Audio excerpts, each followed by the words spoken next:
Eu falar de urna pode? Pode, claro que deve poder. Agora, se você sofrer uma reação estatal, isso tem que ser consertado, rapidamente arrumado. O problema é que a gente tem exemplos, talvez, de extremistas. Se você me falar um cara que debate sobre a urna e ele não hoje está vinculado a qualquer questão política, um técnico, eu não sei se ele está sendo perseguido hoje. Eu tenho dúvida, eu nunca vi esse cara sendo perseguido. Agora, você vai ter a política muito forte no Brasil, extremismo, e decisões muito duras, que às vezes até extrapola a legalidade, lógico que tem. Então, este é o grande problema do limite. Agora, que você deve ter a liberdade absoluta, isso tá na Constituição. E outra, não é uma pessoa, a gente se fala muito, né? Hoje um ministro, mas esta decisão, quando recorrida, é voto colegiado. São vários ministros a votar, que são preenchidos. Vamos lá. É que aí tem outra coisa também. Assim, é uma decisão colegiada, tá. Só que você pode tomar uma dessas, digamos, como o Xandão falou lá, que o Telegram atacou o Estado de Direito brasileiro por mandar uma mensagem. Gente, se você falar para as pessoas falarem com seus representantes, agora é um Estado ataque ao Estado Democrático, não pode, era para ter feito o quê, então? Assim, as pessoas acessaram o site da Câmara e supostamente deu problema, tá. O site da Câmara não estava pronto para caso o povo resolva acessar o site da Câmara? Tipo, porra. Não faltou dinheiro? Eles argumentam... Mas o meu ponto é o seguinte, você tem... ele pode interpretar que isso aí foi um ataque ao Estado Democrático de Direito. Beleza. E o mundo real hoje você pode ter a tua carreira deletada. Isso. Assim. Então assim, mas aí eu posso... até o maluco mas eu posso recorrer ao STF numa decisão colegiada. Não, beleza. Mas o mundo real hoje você pode hoje, sem essa lei ser aprovada, se for aprovada é pior ainda. Você pode pisar num lugar que alguém julgou que é fora da linha e você pode tomar uma decisão que deleta a sua carreira, deleta você da existência, e aí você pode ter o seu direito de gastar uma caminhada de grana com advogados. Não necessariamente. Tem defensoria pública. E outra, essa história do STF, e daí uma hora mas vai o juiz ser julgado. decidir sobre a sua ilicitude, isso funciona desde que mundo é mundo. Então, mas isso vai ser julgado pelo colegiado. Quando? E nesse meio tempo... No prazo legal. E nesse meio tempo eu vou fazer o quê? O meio tempo é ruim, claro. A gente critica muito a morosidade, a gente critica muito a lei. O que não dá pra mudar na marra. Então, como que se muda uma lei? Vamos votar melhor. Vamos preencher o Congresso com deputados que vão pensar o Brasil e falar, pô, do jeito que tá, que nem você falou.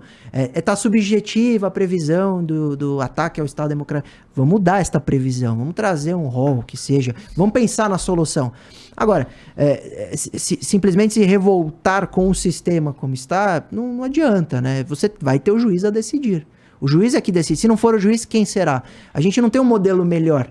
E eu não estou falando como advogado, estou falando como alguém que vive em sociedade e que a gente, mediante um concurso público, e não é nomeação, por exemplo, no primeiro grau, né, o juiz, mediante um concurso público, ele de fato é dotado de um poder de decidir sobre a vida de alguém. E se esse cara, aos olhos do juiz, extrapolar o limite, ele vai ser punido e pode de fato ter sua carreira prejudicada, sua honra atacada. Isso alguém tem que decidir. Hoje é esta figura do juiz, amanhã pode ser uma inteligência artificial, mas alguma coisa vai decidir, e esta decisão negativa é muito prejudicial. Sobre recurso, talvez pensarmos na celeridade, recorre, decide muito rápido, decide mais rápido. Estamos falando de internet, né? Isso é outra coisa. Só que no Brasil você não tem na prática o direito de um julgamento rápido, isso existe na Constituição Americana, você tem o direito de um julgamento rápido. É verdade. Não, no Brasil não é rápido. É uma das coisas básicas deles, porque uma das formas que o governo inglês reprimia os colonos era, se tá preso aí, você vai ser julgado por uma coisa, depois eu te falo. Quando? Isso, não marca não. Vou ver de conto. Então, só que aí você tem na justiça brasileira, cara, anos pra resolver coisas. Tá errado, Aí no meio tempo é pra eu ficar esperando meus direitos e os prejuízos que eu tive no meio do caminho. E o que vai acontecer com isso? É muito sério. Sei lá, aí bota lá na manchete que, pô, o cara atentou contra o Estado Democrático de Direito. Pronto, cara, tá feito. E o judiciário, nesse momento extremista, ele se torna alvo porque ele também peca, ele também erra. E ele também extrapola. E aí, o debate na internet é muito louco, né? Porque ele é muito superficial. Porque o PL, vamos usar o PL como exemplo. Eu vejo um monte de análise sobre o PL. Mas quantos de fato leram a lei? Quantos de fato pararam pra... Porque... taxar o PL como coisa única tá errado também. Então vamos ver o ponto positivo. Não dá para aprovar esse PL porque ele vai trazer uma insegurança jurídica. Porque pode ter um órgão que vai analisar e isso é subjetivo. Legal, concordo. Vamos pensar a solução. Porque qual o problema hoje, né, na prática da internet? O problema hoje é que também há morosidade, como há no judiciário, para analisar uma questão que a plataforma decidiu. Cara, tudo isso que vocês estão falando eu vivi na pele. É isso. Sim. Todo criador, todo mundo que tá no YouTube sabe o que é... O que é isso, beleza? É isso, porque vem uma plataforma, fala, você tá desmonetizado porque eu não gostei do que você falou. Aí você tem que contratar advogado, tem que esperar uma decisão judicial. Aí, e olha que interessante, terão alguns que vão falar, isso vai ser solucionado com o PL. E o Rafael falou aqui, isso vai ficar muito pior com o PL. É subjetiva a interpretação, mas se você for para a prática do PL, alguns artigos trazem de fato mais celeridade, mais transparência para você conseguir recorrer um banimento. Que é aquela parte primeira do PL, né? Mas que ainda tem hoje um pouco. Só que aí tem uma outra parte que seria ruim, que vai criar um órgão que pode ou não mandar as denúncias. E esse órgão pode começar a ter interesse político e falar, não, essas denúncias aqui desse partido eu não vou mandar lá para a plataforma. E isso não anda nunca. Ou ele pode inclusive falar, ó, isso aqui eu considero que isso aqui é uma ameaça, eu considero que isso aqui é uma coisa. Resolva. E a plataforma não pode falar assim, cara, mas o órgão que vai fazer a intermediação não faz análise de mérito. Quem vai fazer a análise final vai ser a plataforma. Mas ele pode falar, olha, eu acho que você não está trabalhando aqui diligentemente para coibir essas coisas. Então, mas a decisão final disso vai ser o juiz que vai falar, você deve ou não pagar. Porque assim, qual vai ser... Isso é interessante, eu vi já uns debates de um pessoal que realmente estuda, e eles falam, hoje é o juiz que decide, por que não deixar o juiz? Mas vai continuar sendo o juiz, porque mesmo com esse PL, nesta parte que a gente está falando, se fosse aprovado, ele vai pro juiz no final, e ele que vai falar, por exemplo, você como plataforma, viu que teve a denúncia, viu que o conteúdo era ilícito e não fez nada, então eu vou te multar. Esse órgão, como a Anatel, como o CGI, não vai poder multar. Então... a decisão final vai ser do juiz, mas a justificativa das plataformas, inclusive nessas manifestações, foi, eles vão começar a colocar responsabilidade no meu colo. Se eu tenho medo de pagar multa, eu vou começar a ser mais duro, mais rigoroso. Porque esse, pra mim, é o caminho óbvio. É isso que vai acontecer, assim, de maneira, assim... Que eles vão ter medo de pagar. Da minha visão leiga, tá? Mas... analisando, lendo aquilo ali e tal, a conclusão que eu cheguei foi, eu vou começar aqui no Flow a ter assuntos que eu não posso tratar. Então, por exemplo, nesse momento que a gente tá aqui nessa mesa, eu não sei se eu posso, por exemplo, dizer que a gente devia lutar contra essa PL. Porque, vamos lá... Que pode ser que você está incitando as pessoas a coagir deputados. Não, pode falar. Lógico que pode. Porque você não tem... Você não tem... O Telegram falou... eu posso. Mas o Telegram falou isso e o Xandão mandou retirar. O Telegram, o argumento que eles usam... E mandou o Telegram mandar uma mensagem admitindo que eles incitaram as pessoas a coagir só que a comparação é muito distinta. Você falar...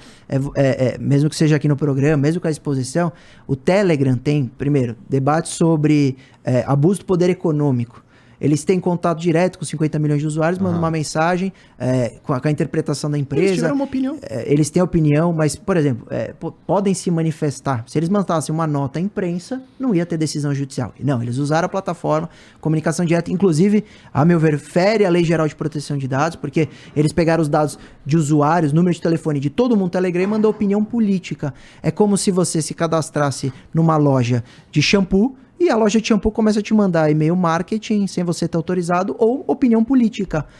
Se você não autorizou nos termos de uso, não deveria mandar de acordo com a Lei Geral de Proteção de Dados. Não análise sobre a adesão do Alexandre de Moraes. Não há no termo de uso do Telegram que eu autorizo eles usarem o meu número para mandar mensagem me dando a opinião deles sobre uma opinião política sobre um PL.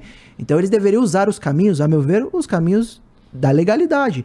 Manda a nota à imprensa, posta no site. Mesma coisa o Google? O Google é a mesma coisa. É que a interpretação do Google foi um pouco diferente. Qual foi a interpretação do Google pro governo? E aí eu não chancelo, só estou explicando. A Secretaria Nacional do Consumidor, a Senacom, olhou essa mensagem no home do Google e falou assim, Google, você é plataforma de comunicação? E eles sempre falam que não, até para não ter a responsabilidade de uma plataforma de comunicação. Se você não é plataforma de comunicação, você não tem editorial. Se você não tem editorial e está colocando esse conteúdo na sua homepage, isso é publicidade.